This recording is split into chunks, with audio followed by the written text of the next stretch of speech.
আসসালামু আলাইকুম, স্বাগত জানাচ্ছি ডিডিসি নিউজ আন্তর্জাতিক সংবাদের শুরুতেই থাকছে সংবাদ শিরোনাম।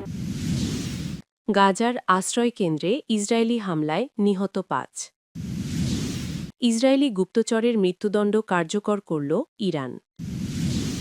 সেনা হত্যায় আইএসের বিরুদ্ধে ব্যাপক হামলা শুরু করেছে যুক্তরাষ্ট্র। হাদি হত্যাকাণ্ডের নিরপেক্ষ তদন্তের আহ্বান জাতিসংঘের। ইউক্রেনকে $১০৫ বিলিয়ন ঋণ দিচ্ছে ইইউ। পাকিস্তানে ইসলামিক স্টেটের শীর্ষ নেতা গ্রেফতার।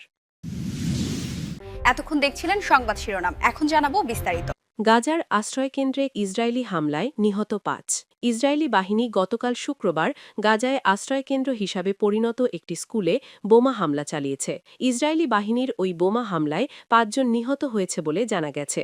গাজার বেসামরিক প্রতিরক্ষা সংস্থা এ তথ্য জানিয়েছে। তবে ইসরায়েলি সামরিক বাহিনী বলেছে তারা সন্দেহভাজন ব্যক্তিদের লক্ষ্য করে এই হামলা চালিয়েছে। খবর বার্তা সংস্থা এএফপির। গাজার বেসামরিক প্রতিরক্ষা সংস্থার মুখপাত্র মাহমুদ বাসাল এএফপিকে বলেন, গাজা শহরের পূর্বে তুফা পাড়ায় অবস্থিত গাজা শহীদ স্কুলের আশ্রয়কেন্দ্রে ইসরায়েলি গোলাবর্ষণের ফলে ৫ জন শহীদ হয়েছেন। তাদের মরদেহ উদ্ধার করা হয়েছে। এএফপির পক্ষ থেকে ঘটনাটি সম্পর্কে জানতে চাইলে ইসরায়েলি সামরিক বাহিনী জানায়, উত্তর গাজা উপত্যকার ইয়েলো লাইন বা হলুদ রেখা এলাকায় পরিচালিত অভিযানের সময় ইয়েলো লাইনের পশ্চিমে অবস্থিত কমান্ড অবকাঠামোর ভেতরে কয়েকজন সন্দেহভাজন ব্যক্তিকে শনাক্ত করা হয়। গাজায় ইসরায়েল ও হামাসের মধ্যে মার্কিন মধ্যস্থতায় যুদ্ধবিরতি চুক্তির আওতায় ইসরায়েলি বাহিনী তথাকথিত ইয়েলো লাইনের পূর্ব দিকে অবস্থান নিয়েছে। সামরিক বাহিনী জানায়, শনাক্ত করার অল্প সময়ের মধ্যেই হুমকি দূর করতে সেনারা সন্দেহভাজন ব্যক্তিদের লক্ষ্য করে গুলি চালায়। তারা আরও জানায়, এলাকায় হতাহতর বিষয়ে আমরা অবগত এবং বিষয়টি বিস্তারিত পর্যালোচনা করা হচ্ছে।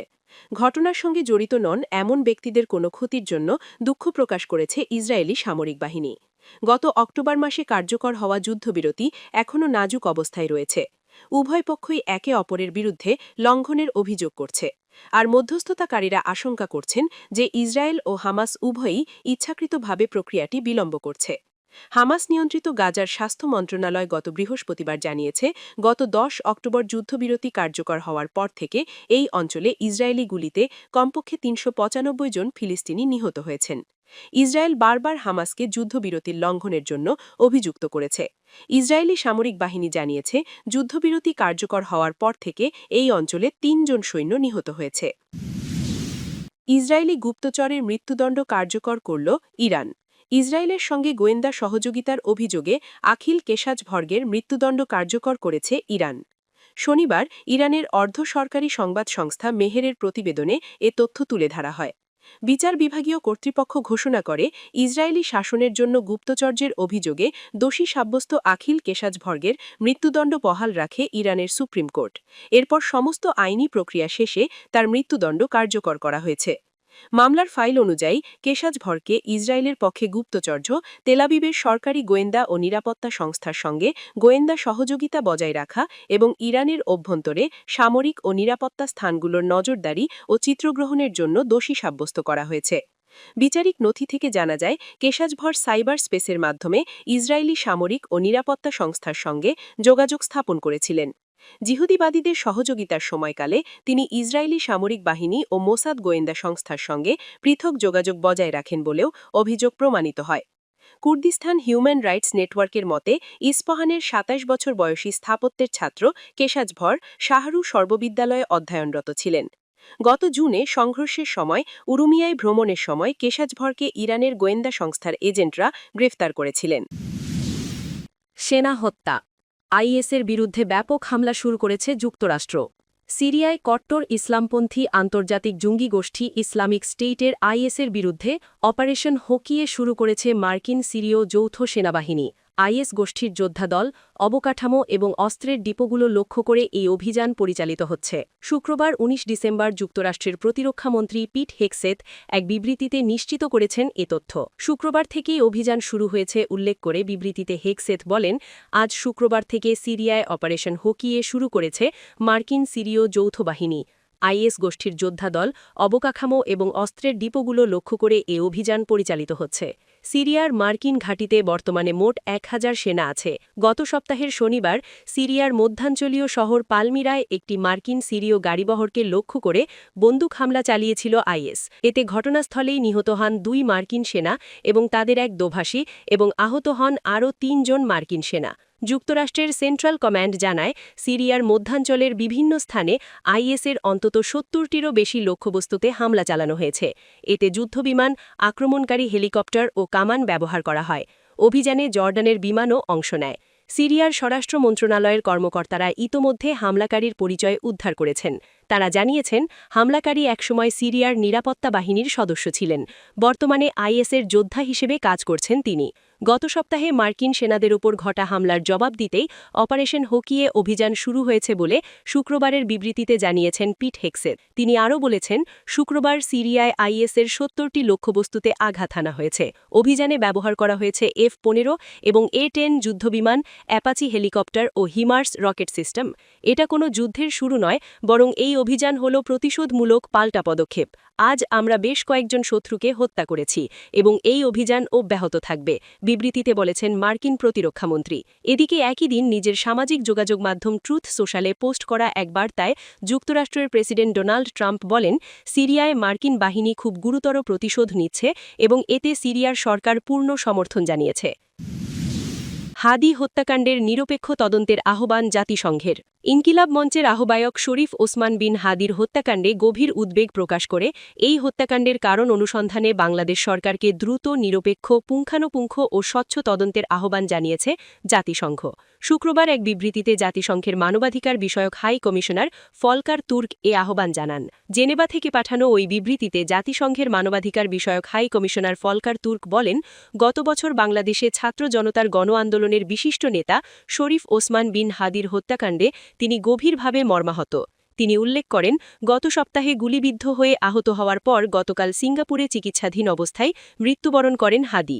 এই ঘটনার প্রেক্ষিতে ফলকার তুর্ক সবাইকে শান্ত থাকার এবং হিংসা থেকে বিরত থাকার আহ্বান জানিয়ে বলেন, প্রতিশোধ কেবল বিভেদকে আরও গভীর করবে এবং সবার অধিকার ক্ষুণ্ণ করবে।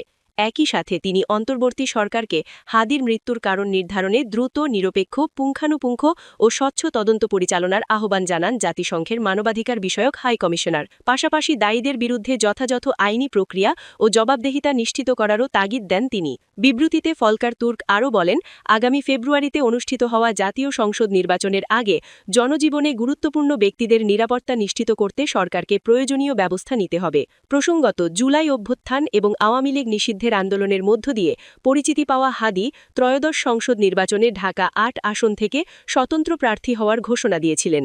গত শুক্রবার ১২ ডিসেম্বর গণসংযোগের জন্য বিজয়নগর এলাকায় গিয়ে তিনি আক্রান্ত হন। চলন্ত রিকশায় থাকা হাদিকে গুলি করেন চলন্ত মোটরসাইকেলের পিছনে বসে থাকা আততায়ী। গুলিটি লাগে হাদির মাথায়। গুরুতর আহত হাদিকে দ্রুত ঢাকা মেডিকেল কলেজ হাসপাতালে নিয়ে গিয়ে অস্ত্রোপচার করার পর রাতেই তাকে ঢাকার এভার কেয়ার হাসপাতালে ভর্তি করা হয়। তার অবস্থা অত্যন্ত আশঙ্কাজনক বলে চিকিৎসকরা জানান। সোমবার দুপুরে এয়ার অ্যাম্বুলেন্সে করে হাদিকে সিঙ্গাপুরে নিয়ে যাওয়া হয়। বৃহস্পতিবার রাতে সেখানে চিকিৎসাধীন অবস্থায় তিনি মারা যান। ইউক্রেনকে $১০৫ বিলিয়ন ঋণ দিচ্ছে ইইউ।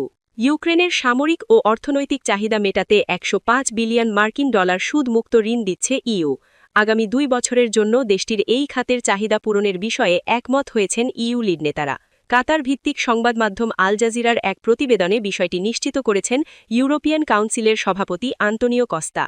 কূটনৈতিকদের বরাতে জানা গেছে, শুক্রবার ভোরে ইইউ নেতারা রাশিয়ার জব্দকৃত সম্পদ ব্যবহার না করে পুঁজিবাজার থেকে ঋণ নিয়ে ইউক্রেনের প্রতিরক্ষা ব্যয় মেটানোর সিদ্ধান্ত নিয়েছেন। সামাজিক যোগাযোগ মাধ্যমে দেওয়া এক পোস্টে কস্তা বলেন, আমাদের একটি চুক্তি হয়েছে। 2026-27 জন্য ইউক্রেনকে 90 বিলিয়ন ইউরো অর্থাৎ $১০৫.৫ বিলিয়ন সহায়তা দেওয়ার সিদ্ধান্ত অনুমোদিত হয়েছে। তিনি আরও বলেন, আমরা প্রতিশ্রুতি দিয়েছিলাম, এবার তা বাস্তবায়ন করেছি। তবে অর্থায়নের স্রোত সম্পর্কে নির্দিষ্ট করে কিছু বলেননি তিনি। বৃহস্পতিবার গভীর রাত পর্যন্ত আলোচনা চালিয়ে যাওয়ার পর ইইউ নেতারা এই সমঝোতায় পৌঁছান। ইইউর খসড়া নথির বরাতে বার্তা সংস্থা রয়টার্স জানিয়েছে, পুঁজিবাজার থেকে ঋণের মাধ্যমে ইউক্রেনকে অর্থের যোগান দেওয়া হবে। এটি ইইউ বাজেটের বিরুদ্ধে সুরক্ষিত থাকবে। ফলে ইউক্রেনের যুদ্ধ প্রচেষ্টায় সহায়তার জন্য রাশিয়ার জব্দকৃত সম্পদ ব্যবহারের বিতর্কিত পরিকল্পনা থেকে আপাতত সরে এলো ইইউ। একই সাথে ইইউ সরকারগুলো এবং ইউরোপীয় পার্লামেন্ট রাশিয়ার কেন্দ্রীয় জাতীয় ব্যাংকের সম্পদের ব্যবহার করে ইউক্রেনের জন্য একটি ঋণ কাঠামো গঠনের বিষয়ে আলোচনা চালিয়ে যাবে। নথি অনুযায়ী যৌথভাবে নেওয়া এই ঋণ ইউক্রেন তখনই পরিশোধ করবে যখন মস্কোর কাছ থেকে যুদ্ধ ক্ষতিপূরণ পাবে। ততদিন পর্যন্ত রাশিয়ার সম্পদ জব্দ অবস্থাতেই থাকবে। পাকিস্তানে ইসলামিক স্টেটের শীর্ষ নেতা গ্রেপ্তার। উগ্রবাদী গোষ্ঠী ইসলামিক স্টেটের আঞ্চলিক শাখা আইএস খোরস এর এক শীর্ষ নেতাকে গ্রেপ্তার করেছে পাকিস্তান। আজ শুক্রবার পাকিস্তানের এক উচ্চপদস্থ গোয়েন্দা সদস্য এ তথ্য নিশ্চিত করেছেন। জাতিসংঘ নিষেধাজ্ঞা পর্যবেক্ষণ দলের একটি প্রতিবেদনের ভিত্তিতে এই গ্রেপ্তারের খবর সামনে আসে। গ্রেপ্তার হওয়া ওই নেতার নাম সুলতান আজিজ আজম। তিনি আইএসকে এর প্রশাসনকের ভাষক হিসেবেও দায়িত্ব পালন করেছিলেন। গত নভেম্বরে জাতিসংঘ নিরাপত্তা পরিষদে জমা দেওয়া এক প্রতিবেদনে জানানো হয় এই গ্রেপ্তারের খবর। পরিচয় গোপন রাখার শর্তে পাকিস্তানের এক গোয়েন্দা সদস্য বলেন, আজম শুধু প্রশাসনকই ছিলেন না, বরং এই অঞ্চলে গোষ্ঠীর অন্যতম শীর্ষ নেতা হিসেবে বিবেচনা করা হতো। তিনি আরও জানান, আজমকে জিজ্ঞাসাবাদ করে শুরু হওয়া সন্ত্রাসবিরোধী অভিযানগুলি যাতে ব্যাহত না হয় সেজন্য এতদিন এই গ্রেপ্তারের খবর গোপন রাখা হয়েছিল। সাম্প্রতিক সময়ে আফগানিস্তান, পাকিস্তান সহ বিভিন্ন দেশে বেসামরিক নাগরিকদের উপর চালানো ভয়াবহ কিছু হামলার দায় স্বীকার করেছে আইএসকে।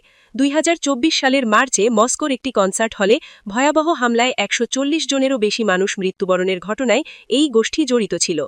এছাড়া 2021 সালে আফগানিস্তানে তালেবান ক্ষমতায় আসার পর থেকে দেশটিতে এবং পাকিস্তানে বেশ কিছু প্রাণঘাতী হামলা চালিয়েছে তারা। তবে আজমকে ঠিক কোন দেশ থেকে গ্রেপ্তার করা হয়েছে সে বিষয়ে গোয়েন্দা সদস্য বা জাতিসংঘের প্রতিবেদনে সুনির্দিষ্ট কিছু জানানো হয়নি। তালেবান কর্তৃপক্ষ বরাবরই নিরাপত্তা রক্ষার বিষয়ে প্রতিশ্রুতিবদ্ধ এবং তারা আইএসকে এবং আফগানিস্তানে সক্রিয় অন্যান্য উগ্রবাদী গোষ্ঠীর বিরুদ্ধে কঠোর ব্যবস্থা নেওয়ার ঘোষণা দিয়েছেন। জাতিসংঘের প্রতিবেদন অনুযায়ী পাকিস্তান এবং তালেবান উভয় পক্ষের অভিযানের ফলে আইএসকে এর ক্ষমতা কিছুটা হ্রাস পেয়েছে। প্রতিবেদনে বলা হয়েছে, অভিযানের কারণে আইএসকে এর শক্তি কমলেও গোষ্ঠীটি এখনও টিকে আছে। ধারণা করা হচ্ছে বর্তমানে তাদের প্রায় 2000 সদস্য রয়েছে। গোষ্ঠীর নেতারা এখন নতুন সদস্য সংগ্রহের চেষ্টা করছে এবং আফগানিস্তানের বাইরে হামলা চালানোর জন্য স্লিপার সেল নেটওয়ার্ক তৈরির পরিকল্পনা করছে। যুক্তরাষ্ট্রভিত্তিক থিঙ্ক ট্যাঙ্ক জেমসটাউন ফাউন্ডেশনের তথ্য অনুযায়ী আজমের বাড়ি আইএসকে এর শক্তিশালী ঘাঁটি আফগানিস্তানের নানগাহার প্রদেশে। 2015 সালে আইএসকে-তে যোগ দেওয়ার আগে তিনি একজন কবি এবং লেখক হিসেবে সামাজিক যোগাযোগ মাধ্যমে বেশ পরিচিত ছিলেন।